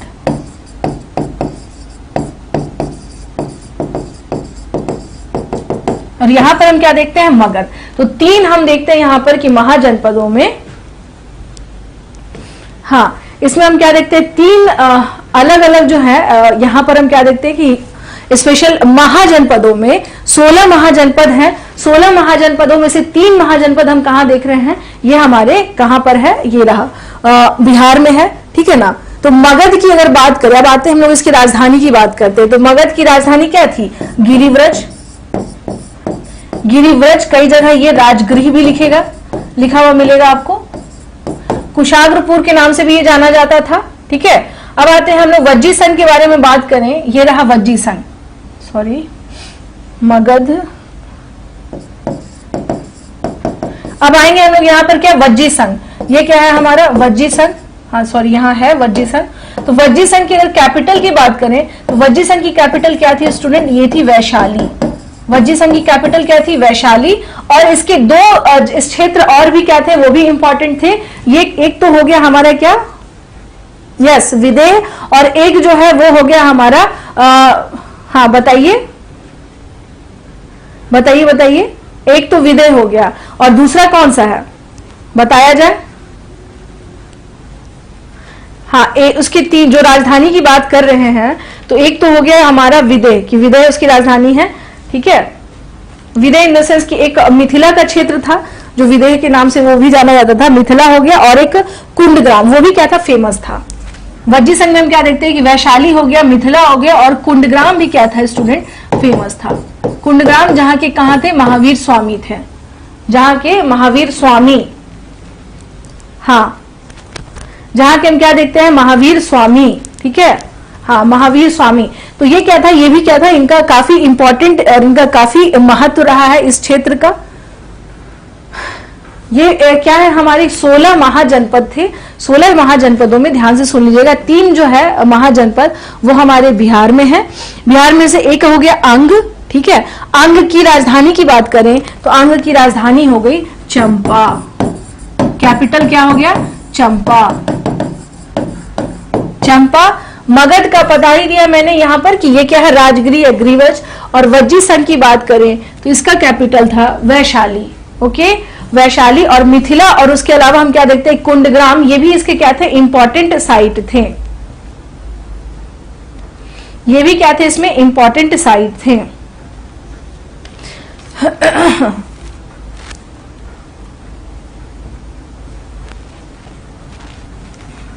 ठीक है, ये भी क्या थे, इंपॉर्टेंट साइट थे। चलिए अब नेक्स्ट इसमें हम लोग अब आते हैं। ये तो हो गया हमारा क्या, कि हमने जिसके बारे में पढ़ा ये था स्पेशल इसके रिगार्डिंग कि किस तरह से जो महाजनपद थे, 3 महाजनपद, और तीनों की अपनी क्या है, प्रासंगिकता। अब आते हैं हम लोग मगध के बारे में। हम लोग बात करेंगे किसके बारे में, मगध के बारे में। कि मगध के बारे में अगर हम लोग बात करें तो इसका हम कब देख रहे हैं, इमरजेंस मगध के बारे में, ठीक है। तो इसके बारे में हम क्या देखते हैं कि 6ठी शताब्दी ईसा पूर्व में, 6ठी शताब्दी ईसा पूर्व में हम लोग क्या देखते हैं यहाँ पर कि 6th सेंचुरी बीसी में महाभारत और पुराण में इसके बारे में जानकारी तो मिलती ही है। राजवंश की बात करें यहाँ पर कि कौन सा है, तो यहाँ वृहद्रथ, यहाँ वृहद्रथ वंशीय शासन के विषय में पता चलता है, शासन के विषय में पता चलता है, इट मीन्स के विषय में पता चलता है। यानी कोई एग्जैक्टली डेट नहीं था यहाँ पर। इसके अलावा अगर हम लोग बात करें तो हम क्या देखते हैं यहाँ पर कि चेदी राज वसु माना जाता है कि इसके जो मेन शासक यानी स्टार्टिंग जो है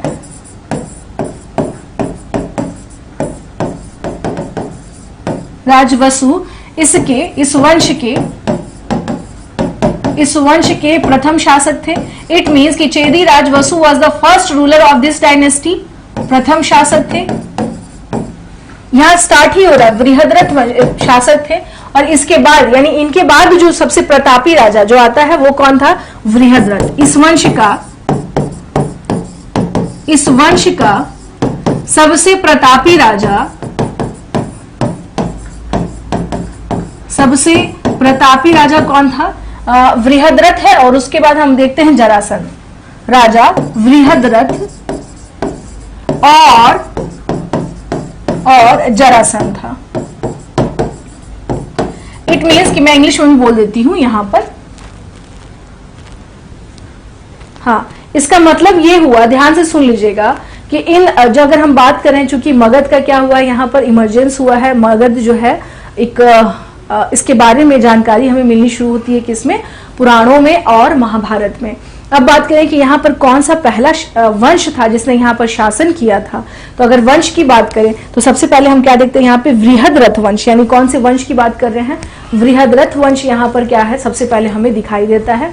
और बृहद्रथ वंश में भी हमें कौन सा, चेदी राजवसु, कौन है, चेदी राजवसु जो है, इसके नेतृत्व में दिखता है कि ये क्या हो रहा है, यहाँ पर इस्टेब्लिश हुआ बृहद्रथ वंश। ठीक है। इसके बाद जो है वो आता है बृहद्रथ और उसके बाद आता है जरासंध, ठीक है। तो इस तरह से हम क्या देखते हैं यहाँ पर, यानी फर्स्ट डायनेस्टी जिसके बारे में हम लोग बात कर रहे हैं, तो यहाँ पर जरासंध से संबंधित तो यहाँ पे क्या फिर आगे हम लोग और देखेंगे। तो ये चीज ध्यान रखिएगा कि पॉपुलर रूलर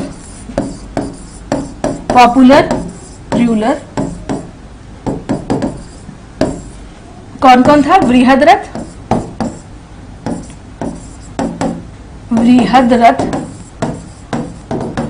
और कौन है यहाँ पर, जरासंध,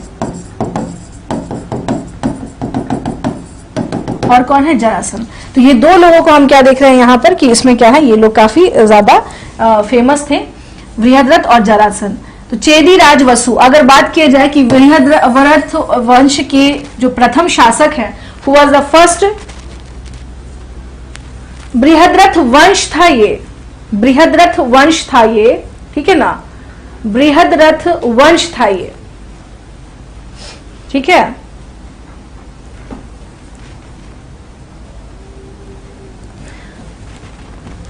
ध्यान से सुनिए, क्या नाम है, अभिषेक, थोड़ा सा जो कंफ्यूजन है उसको क्लियर कर लीजिए। है क्या, ये कुछ चीजों में कंफ्यूजन क्रिएट हो जाता है, ऐसा लगता है चूंकि बृहद्रथ नाम है तो मे भी हम क्या कह सकते हैं कि इसने ही एस्टैब्लिश किया होगा, माना जाता है, क्योंकि मैंने क्या बताया कि इस वंश से संबंधित हमारे पास कोई ठोस साक्ष्य नहीं है। मैंने स्टार्टिंग में ही बता दिया कि हम लोग किस पर इस पे बेस्ड हैं, इसके वंश के बारे में जानने के लिए हम लोग बेस्ड हैं किसके ऊपर, हम लोग बेस्ड हैं स्पेशली महाभारत के ऊपर, और जो पुराण है इन सब पे ही हम बेस्ड हैं। हमारे पास कोई रिटन एविडेंस नहीं है जिसको हम लोग एक ऑथेंटिक ले करके इसको आगे बढ़ सके।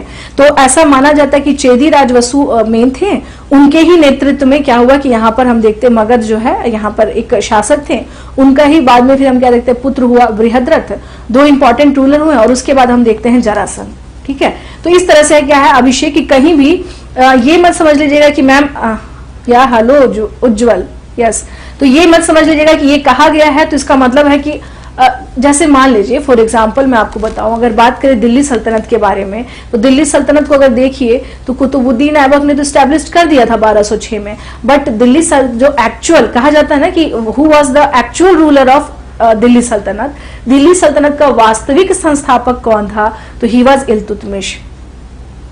क्लियर हुआ अभिषेक। तो वास्तविक यानी कि जिसके आने से हम क्या देख रहे हो कि उसके बाद जो है वो काफी ज्यादा स्ट्रांग हो गया हो, तो उसे ही कहा जाता है कि यानी अब आपकी जब आइडेंटिटी बन जाए तो उससे भी कई बार क्या होता है लोग उसे आइडेंटिफाइड करते हैं। इतिहास में ऐसे बहुत सारे शासक रहे हैं जिनके रहने पर कुछ बहुत ज्यादा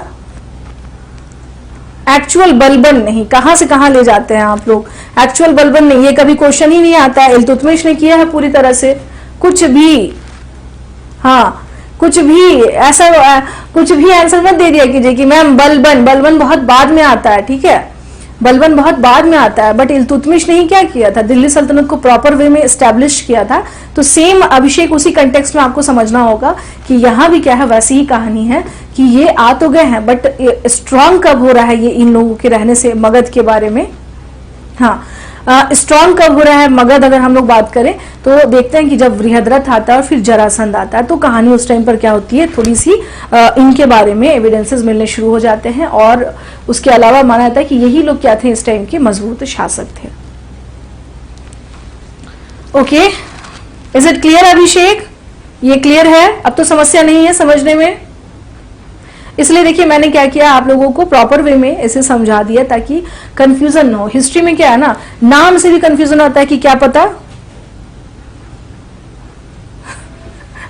या हिस्ट्री नहीं बात की जा रही है सूरज, यहाँ पर एक एग्जाम्पल दिया जा रहा है, जस्ट एक एग्जाम्पल के फॉर्म में बात रखी जा रही है। इट्स एग्जाम्पल, ये एग्जाम्पल था, it's an example related to कि किस तरह से बृहद्रथ डायनेस्टी में हम देखते हैं कि बृहद्रथ तो बाद में आ रहा है लेकिन वो उसके नाम से ही क्या हुआ चला, ठीक है। चलिए हम लोग नेक्स्ट आते हैं। अब इसमें नेक्स्ट हम लोग इसमें बात करें अब कि यहां पर जरासंध के बारे में, जरासंध के बारे में अगर हम लोग देखें तो यहाँ पर यह है कि जरासंध ने, एक कहानी चलती है, देखिए इसमें भी क्या है, एक कहानी इन द सेंस कि एक स्टोरी है इससे रिलेटेड कि जरासंध ने अपनी पुत्री का विवाह किससे किया था, पुत्री का विवाह कंस से किया था। ये स्टोरी है बट हमारे पास कोई प्रामाणिकता नहीं है, किया था। और बाद में हम क्या देखते हैं कि भीम ने यानी जरासंध की हत्या, जरासंध की हत्या किसने की? भीम ने। भीम ने किसके सहयोग से? श्री कृष्ण के सहयोग से, श्री कृष्ण के सहयोग से, ये एक स्टोरी है इसके पीछे, के सहयोग से, ठीक है ना। और उसके बाद जो हम क्या देखते हैं कि सहदेव यानी कि अब जो मगध था, तो सहदेव फिर मगध का नया शासक बना, सहदेव मगध का नया शासक बना, मगध का नया शासक बना, ठीक है। सहदेव हम लोग क्या देख रहे हैं? हाँ,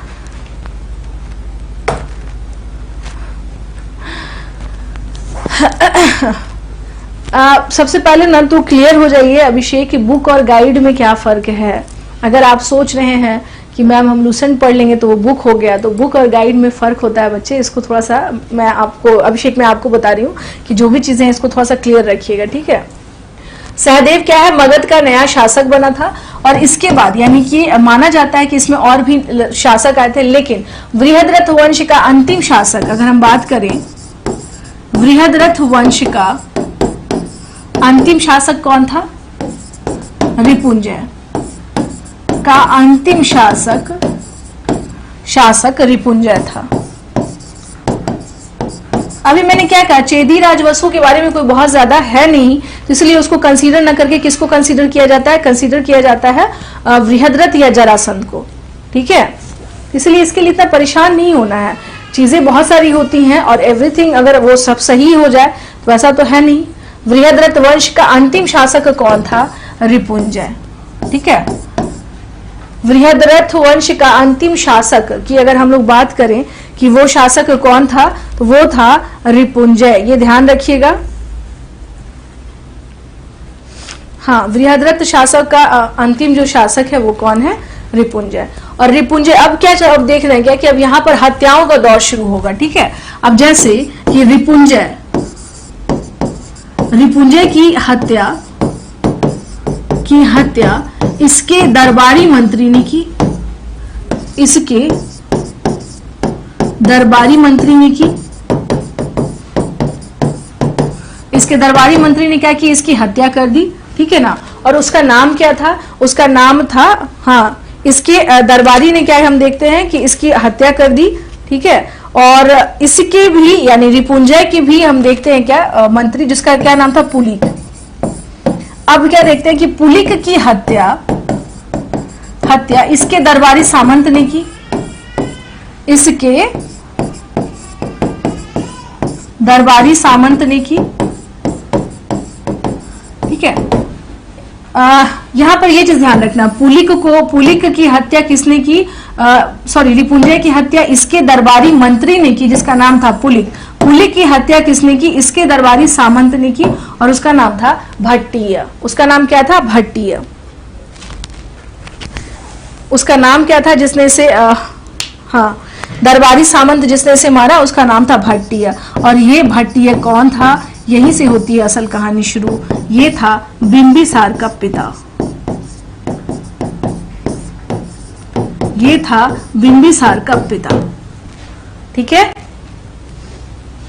तो इस तरह से हमें क्या करना है? ध्यान रखना है। ध्यान किस बात का रखना है? ध्यान इस बात का रखना है कि ये एक कहानी चली है। मैं फिर से अब थोड़ा सा अब लिखूंगी नहीं, अब थोड़ा समझा दूं आप लोगों को। मेजर जो चीजें थी मैंने इसके रिगार्डिंग आप लोगों को बता दी है। हम देखते क्या है यहाँ पर कि कहानी यानी कि महाभारत और पुराणों से हमें क्या है? कहानी पता चलती है। और वो कहानी क्या है? एक मिनट, महाभारत और पुराण में हम क्या देखते हैं कि कहानी पता चलती है। और वो कहानी क्या है?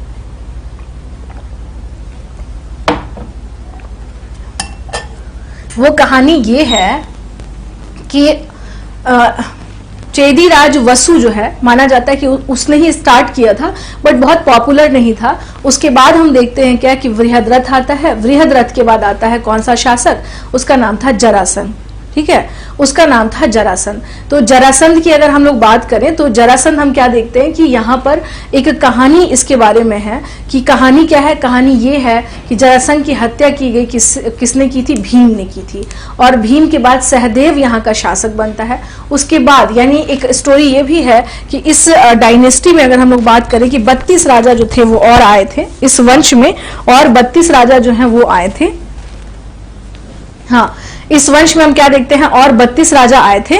लेकिन हम क्या देखते हैं यहाँ पर कि लास्ट शासक यानी जिसके बारे में कुछ जानकारी मिलती है तो वो कौन सा शासक है, लास्ट शासक का नाम यानी the last ruler of Brihadratha dynasty was Ripunjaya, and Ripunjaya was assassinated by Pulika who was his court minister. Okay, Pulika was assassinated by Bhattiya who was court feudal of him. वो कौन था, वो कोर्ट फ्यूडल था किसका, है ना, कोर्ट फ्यूडल था किसका, आपको पुलिक का। तो एक सीक्वेंस, एक कहानी चल रही है कि रिपुंजय को किसने मारा, पुलिक ने, पुलिक को किसने मारा, उसके ही दरबारी सामंत।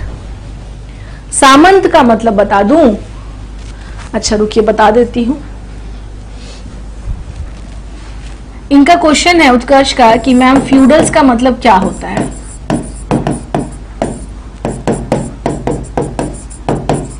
फ्यूडल्स का मतलब क्या होता है, देखिए फ्यूडल्स के बारे में अगर बात करें तो सामंत वो होते थे जो उस राज्य के यानी कि वो एलाइड क्लास, जैसे जो ब्यूरोक्रेटिक भी आप कह सकते हैं।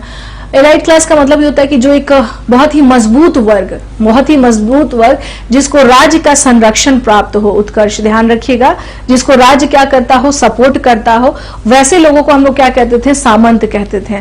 सामंत इन द सेंस कि यहाँ पर एक लाइन में और समझिएगा कि एक समय ऐसा आता है कि सामंत के पास बहुत सारी उनकी अपनी आर्मी होती थी। ये इतने पैसे वाले होते थे कि इनके पास क्या होती थी, अपनी आर्मी होती थी, अपना ही सेना होता था। ठीक है, तो इस सेना से ये लोग करते क्या थे कि कभी कभी ये कंडीशन आ जाती थी कि अगर बाहर से अटैक हुआ तो ये राजा जो थे ये किस पर, हाँ कुलीन वर्ग है, तो अगर मान लीजिए बाहरी अटैक हुआ तो ये जो राजा होते थे उस टाइम के, तो वो अपने सामंतों को कहते थे कि कृपया करके कुछ आप जो है मिलिट्रीज की सर्विस दे हमारे पास, या कुछ आर्मी भेजे, सेना भेजे हमारे पास। तो ये सामंत इतने ज्यादा स्ट्रांग थे कि इनकी अपनी सेना हुआ करती थी। आप समझ जाइए इसी से आप लोग। और जब कभी कभी ये स्थिति आ जाती थी कि जब बहुत आवश्यकता पड़ने पर, यानी कि अगर अटैक हुआ बाहर का, तो इन सामंतों के द्वारा ही राजा की मदद की जाती थी। तो ये सामंत बहुत मजबूत होते थे। ठीक है, बहुत मजबूत होते थे। अगर ये चाह दे तो समटाइम ऐसा होता था कि सत्ता पलट भी हो जाता था, तख्ता पलट भी हो जाता था। अभी यानी एंशियंट टाइम पे अगर देखिएगा तो इस टर्म इसको कहा जाता है सामंत। लेकिन अगर हम लोग वही मेडाइवल टाइम पर जाएं तो हम लोग क्या देखते हैं कि इसके लिए स्पेशल टर्मिनोलॉजी यूज होता है, अमीर वर्ग। पढ़ा होगा शायद आप लोगों ने, पढ़ा है कभी मेडाइवल में आप लोगों ने? हाँ जी, मेडाइवल में पढ़ा है कि नहीं पढ़ा है? अमीर वर्ग, अमीर वर्ग पढ़ा है आप लोगों ने कि अमीर वर्ग हुआ करता था, जो खूब सत्ता पलट जो चल रहा था दिल्ली सल्तनत में भी। तो अमीर वर्ग का मतलब क्या होता है, ये वही थे। अमीर वर्ग का मतलब ही हो जाता है एक तरह से क्या कि जो काफी ज्यादा स्ट्रांग हो, पावरफुल हो, और जो कभी भी राजा को भी क्या कर सके, तख्ता पलट के थ्रू उसे हटा सके। तो ये सामंत जो होते थे बहुत ज्यादा क्या होते थे, स्ट्रांग होते थे। ठीक है, ये सामंत क्या होते थे, काफी ज्यादा स्ट्रांग होते थे। ओके, चलिए इसमें हम लोग फिर अब आगे देखते हैं, पढ़े हैं। ओके चलिए, अच्छी बात है।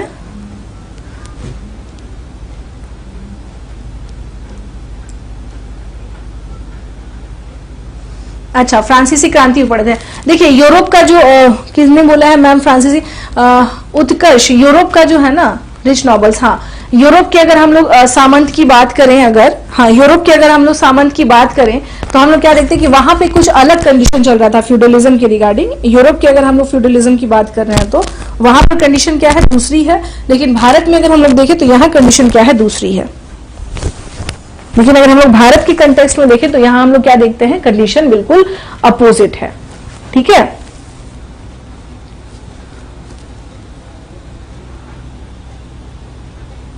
आज भी यही हो रहा है मैम। हाँ, आप क्या कर सकते हैं इस पे अभी। चलिए हम लोगों को तो फिलहाल अभी बिहार हिस्ट्री पढ़ना है, इसमें हम लोग कुछ दिमाग नहीं लड़ाया जा सकता है ना।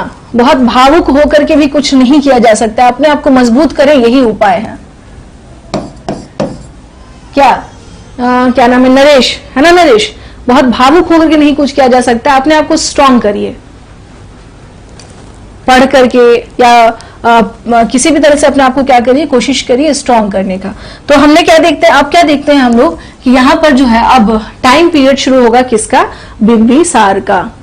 ठीक है, अब हम क्या देखते हैं यहाँ पर कि अब जो है टाइम पीरियड शुरू होगा किसका, बिंबिसार का, यानी हर्यंक डायनेस्टी का, हर्यंक वंशीय शासन।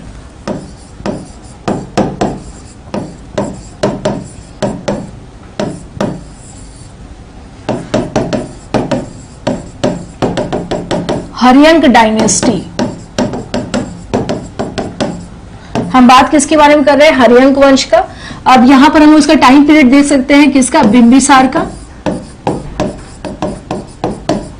बिंबिसार के बारे में अगर हम लोग देखें तो इसका टाइम पीरियड क्या है, 544 ईसा पूर्व से लेके 492 ईसा पूर्व तक का जो टाइम पीरियड है, that is the time period of Bimbisara. ठीक है, यह भट्टिय का पुत्र था, यह भट्टिय का पुत्र था। ठीक है, 412 कहां है, कहां है 412, कहां, कौन सी किताब पढ़ रहे हैं आप, कौन सी किताब पढ़ रहे हैं, क्या नाम है इनका, ओके गलत है। आप जो भी बुक्स पढ़ रहे हैं 10 मिनट नॉलेज जो है, आप प्लीज अपने, अरे नहीं, ठीक है। तो यहां पर देख लीजिए, मैं जो भी स्टूडेंट बात कर रहे थे ना, तो यहाँ पर गलत डेट मत बताइए। ठीक है, 544 से लेके 492 तक का, कहीं कहीं पे 545 भी होगा, तो आप उसके लिए क्या रहिएगा, प्रिपेयर्ड रहेगा। कहीं कहीं पे मान लीजिए, मैं बार बार कहती हूं कि अगर मान लीजिए कहीं पर 545 रहा तो चलेगा, ठीक है ना। कहीं कहीं पे हो सकता है 493 होगा तो भी चलेगा, कोई समस्या नहीं है, क्योंकि एक आध साल का डिफरेंस जो है वो चलता है। हाँ, एक आध साल का जो पीरियड है वो क्या हम देखते हैं, वो चलता है, डजंट मैटर, उसमें कोई समस्या की बात नहीं है। इसके लिए हमें क्या करना है, तैयार रहना। तो ये क्या था, भट्टिय पुत्र था। किसका पुत्र था, बिंबिसार भट्टिय का पुत्र था। He was son of Bhattiya. और भट्टिय कौन है, ये वही भट्टिय है जिसने पुलिक की हत्या की थी, और उसके बाद इसने अपने पुत्र को क्या किया था, गद्दी पर बैठाया था, और his son name was Bhattiya, sorry Bimbisara. Bhattiya जो है उसका ही बेटा था क्या, हाँ बिंबिसार। ठीक है, बिंबिसार बिंबिसार के बारे में बात करेंगे हम लोग। इसने यानी इसने हर्यंक वंश की स्थापना की। इसने हर्यंक वंश की स्थापना की। हर्यंक वंश की इसने क्या की, स्थापना की। उसके बाद हम क्या देखते हैं कि इसकी राजधानी, यानी बिंबिसार की राजधानी कहां थी, इसकी राजधानी कहां थी, गिरिव्रज। इसकी राजधानी कहां थी, गिरिव्रज। ठीक है ना, गिरिव्रज इन द सेंस की राजधानी, चेंज कर लिया था, हाँ अभी नहीं, जब वो, और ये देख लीजिए इसकी राजधानी कहां थी, गिरिव्रज। गिरिव्रज की बात करें हम लोग कि ये क्या है, गिरिव्रज ही क्या है, आपको राजगीर है। Rajgir is known as, in ancient time Rajgir was known as, ऐसे कर सकते हैं हम लोग, in ancient time Rajgir was known as, यानी उस समय पर ये किस नाम से जाना जाता था, नोन एज गिरिव्रज।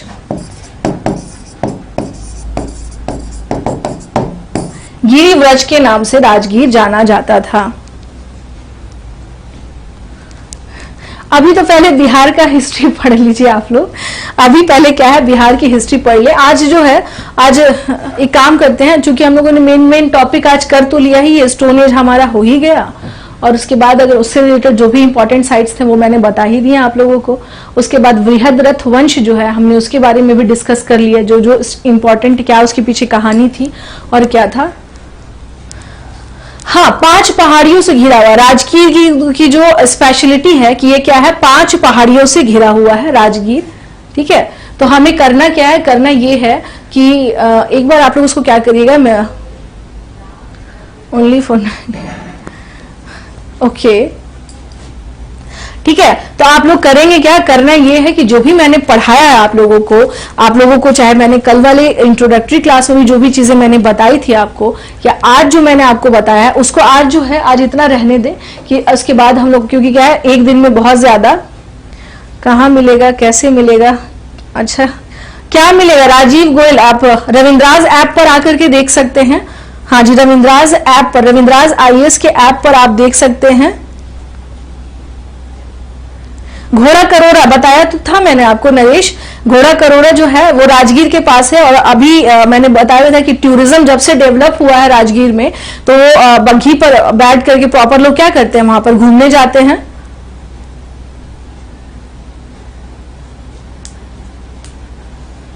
स्लाइड से पढ़ो ठीक है। देखिए एक बात आपसे बताओ, अब सारी चीजें लिख करके क्या कहाँ मिलेगा, अच्छा चलिए कोई नहीं। यहां पर मैं ये कह रही थी कि आप लोग की जो है आज का टॉपिक जो है, बुक राइटर के लिए कौन बुक अच्छा रहेगा, कौन सी बुक पढ़ना चाहते हैं। इम्तियाज अहमद आप लोग बिहार स्पेशल के तौर पर देख सकते हैं। हाँ जी, इम्तियाज अहमद देख सकते हैं, काफी कुछ है उसमें, आप चाहें तो पढ़ सकते हैं, आप चाहें तो पढ़ सकते हैं। हाँ, आप चाहे तो पढ़ सकते हैं इम्तियाज अहमद। लेकिन एक बात तो मैं कहूंगी, देखिए ल्यूसेंट पे इतना फैक्ट्स है कि वहां से अब मुश्किल है क्वेश्चन।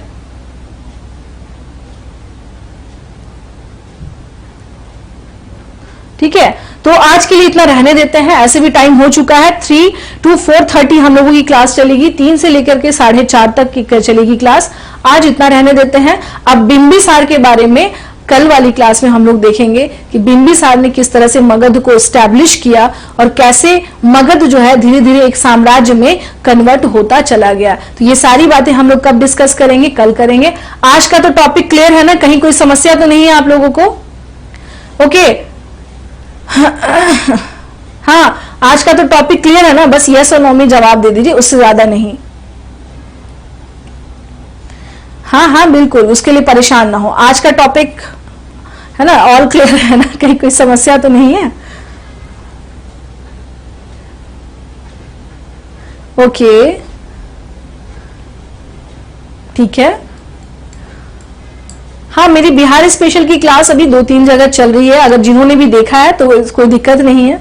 हाँ, जिन्होंने भी देखा है तो अच्छा है ना, आप लोग शाजिया मैम को उतना ही देख रहे हैं, आप लोगों को पता चल रहा है कि मैम जो है क्लास दे रही है बिहार के रिगार्डिंग।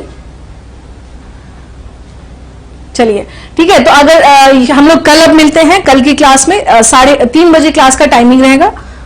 चलिए तब तक अपना ध्यान रखें आप सब। ओके ओके ठीक है, ध्यान रखें, टेक केयर, कल मिलते हैं हम लोग। ओके जी, ओके, धन्यवाद।